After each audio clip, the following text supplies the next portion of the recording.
और देखिए इस बात पे तो दाद बनती है।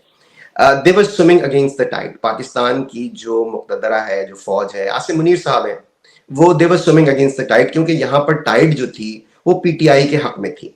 पीटीआई के हक में हवा चल रही थी, कांग्रेस में बिल पेश हो रहा था, मेंबरान कांग्रेस फ्री इमरान खान के ट्वीट्स कर रहे थे। इवन मोहसिन नकवी साहब बेचारे अभी मिलके निकलते थे, वो शायद अपनी गाड़ी के दरवाजे तक ही पहुंचते होंगे या बैठ के वहां खुशखबरी देते होंगे फोन करके आसिम मुनीर साहब को कि जी बहुत अच्छी मुलाकात रही, और वो उनको वहां से डांट पड़ती होगी कि यार खाक अच्छी मुलाकात रही है, ट्वीट देखा आपने, यानी वो, और वो फौरन फ्री इमरान खान का ट्वीट आ जाता था।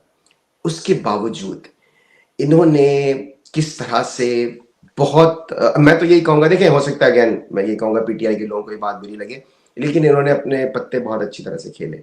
इन्होंने यहाँ पे लॉबिंग फर्म हायर की, इन्होंने वो जो क्रिप्टो करेंसी वाला जो मामला है पूरा, उसमें ट्रम्प के बहुत करीबी हलकों तक रसाई हासिल की, फिर ट्रम्प को नोबेल पीस प्राइज के लिए नामजद कर दिया। अरे भाई, आप और मैं या हम में से कोई भी इस बात पर जितना भी मोतरज हो कि ट्रम्प का नोबेल पीस प्राइज नहीं बनता, वो तो उन्होंने कर दिया।